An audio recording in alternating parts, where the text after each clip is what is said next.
ನಮಸ್ಕಾರ ಸ್ನೇಹಿತರೆ. ಪುರಾಣಗಳ ವಿವರಣೆಯನ್ನು ನಾವು ಹಿಂದೂ ಧರ್ಮದಲ್ಲಿ ನೋಡುತ್ತೇವೆ ಸ್ನೇಹಿತರೆ. ಅದರಲ್ಲಿ ಶಿವಪುರಾಣವನ್ನು ಅತ್ಯಂತ ಜನಪ್ರಿಯ ಮತ್ತು ಹೆಚ್ಚು ಪ್ರಸಿದ್ಧ ಪುಸ್ತಕವೆಂದು ಹೇಳಲಾಗುತ್ತದೆ. ಇದರಲ್ಲಿ ಶಿವನ ಕಥೆ, ಮಹಿಮೆ, ವಿವಿಧ ರೂಪಗಳು, ಜ್ಯೋತಿರ್ಲಿಂಗ ಕಥೆಗಳು ಮತ್ತು ಅನೇಕ ಉಪಾಯಗಳನ್ನು, ಅಂದರೆ ನಮ್ಮ ದೈನಂದಿನ ಜೀವನದಲ್ಲಿ ನಮಗೆ ಆಗುವಂತಹ ಎಲ್ಲ ಕಷ್ಟಗಳಿಗೆ ಸಂಬಂಧಿಸಿದ ಅನೇಕ ಉಪಾಯಗಳು, ಪರಿಹಾರ ಕ್ರಮಗಳನ್ನು ಈ ಶಿವಪುರಾಣದಲ್ಲಿ ಹೇಳಲಾಗಿದೆ ಸ್ನೇಹಿತರೆ.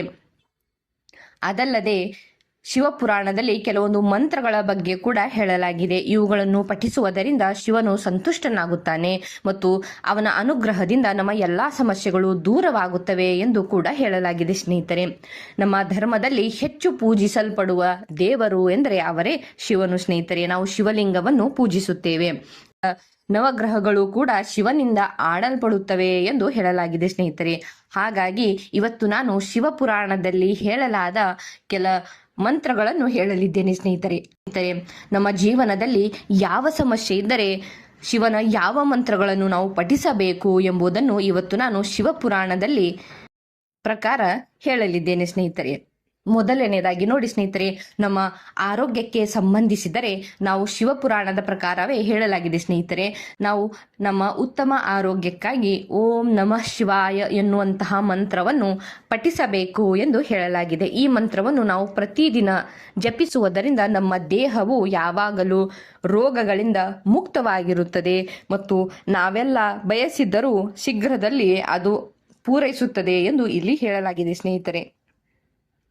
ಅದಲ್ಲದೆ ಎರಡನೇ ಮಂತ್ರ ಸ್ನೇಹಿತರೆ, ಇಷ್ಟಾರ್ಥಗಳ ಈಡೇರಿಕೆಗಾಗಿ. ನಾವು ಇಷ್ಟಾರ್ಥಗಳ ಈಡೇರಿಕೆಗಾಗಿ ಶಿವನ ಓಂ ನಮೋ ಭಗವತೆ ರುದ್ರಾಯ ನಮಃ ಎನ್ನುವಂತಹ ಮಂತ್ರವನ್ನು ಜಪಿಸಬೇಕು ಎಂದು ಶಿವಪುರಾಣದಲ್ಲಿ ಇಲ್ಲಿ ಬರೆಯಲಾಗಿದೆ. ಈ ಮಂತ್ರವನ್ನು ನಾವು ಯಾವುದೇ ದಿನದಂದು ಜಪಿಸಿದರೂ ಅಥವಾ ಪ್ರತಿಯೊಂದು ದಿನವೂ ಜಪಿಸುವುದರಿಂದ ನಮ್ಮ ಎಲ್ಲ ಇಷ್ಟಾರ್ಥಗಳು ನೆರವೇರುತ್ತವೆ ಎಂದು ಶಿವಪುರಾಣದಲ್ಲಿ ಬರೆಯಲಾಗಿದೆ ಸ್ನೇಹಿತರೆ. ಅದಾದ ನಂತರ ನೋಡಿ, ದೀರ್ಘಾಯುಷ್ಯಕ್ಕಾಗಿ ಶಿವನ ಯಾವ ಮಂತ್ರವನ್ನು ಜಪಿಸಬೇಕು ಎಂದರೆ ನಾವು ಮಹಾದೇವನ ಮಹಾಮೃತ್ಯುಂಜಯ ಮಂತ್ರವನ್ನು ಜಪಿಸಬೇಕು ಎಂದು ಹೇಳಲಾಗಿದೆ ಸ್ನೇಹಿತರೆ. ಓಂ ತ್ರಯಂಬಕಂ ಯಜಾಮಹೇ ಸುಗಂಧಿಂ ಪುಷ್ಟಿವರ್ಧನಂ ಉರ್ವಾರುಕಮೇವ ಬಂಧನಾತ್ ಮೃತ್ಯುರ್ಮೋಕ್ಷಯೇ ಮಹಾಮೃತಾತ್ ಎನ್ನುವಂತಹ ಮಂತ್ರವನ್ನು ನಾವು ಜಪಿಸಬೇಕು ಎಂದು ಇಲ್ಲಿ ಹೇಳಲಾಗಿದೆ ಸ್ನೇಹಿತರೆ.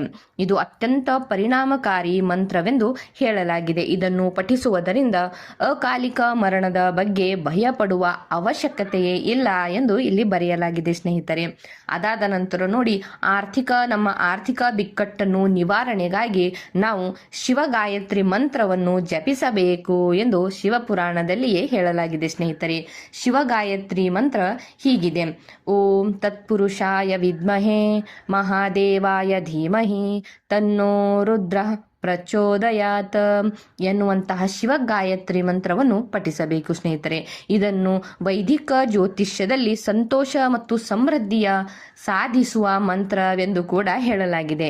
ಇದನ್ನು ಪ್ರತಿನಿತ್ಯ ಪಠಿಸುವುದರಿಂದ ನಮ್ಮ ಆರ್ಥಿಕ ಸ್ಥಿತಿಯು ಬದಲಾಗುತ್ತದೆ ಮತ್ತು ಜೀವನದಲ್ಲಿ ಎಂದಿಗೂ ಹಣಕಾಸಿನ ಸಮಸ್ಯೆಗಳು ಎದುರಾಗುವುದಿಲ್ಲ ಎಂದು ಹೇಳಲಾಗಿದೆ ಸ್ನೇಹಿತರೆ.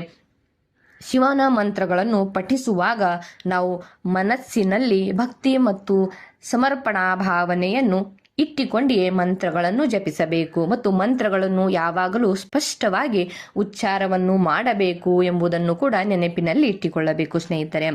ಈ ಮಂತ್ರಗಳನ್ನು ರುದ್ರಾಕ್ಷಿ ಜಪಮಾಲೆಯ ಹಿಡಿದು ಜಪಿಸಬೇಕು, ಏಕೆಂದರೆ ರುದ್ರಾಕ್ಷಿಯು ಶಿವನಿಗೆ ತುಂಬ ಪ್ರಿಯವಾದ ವಸ್ತುವಾಗಿದೆ.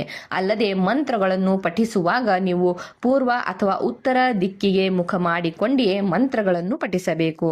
ಶಿವನ ಮಂತ್ರಗಳನ್ನು ಪ್ರತಿನಿತ್ಯ 108 ಬಾರಿ ಪಠಿಸುವುದರಿಂದ ನಮ್ಮ ಜೀವನದಲ್ಲಿ ಧನಾತ್ಮಕ ಬದಲಾವಣೆಗಳನ್ನು ನಾವು ಕಾಣಬಹುದು ಎಂದು ಕೂಡ ಹೇಳಲಾಗಿದೆ ಸ್ನೇಹಿತರೆ.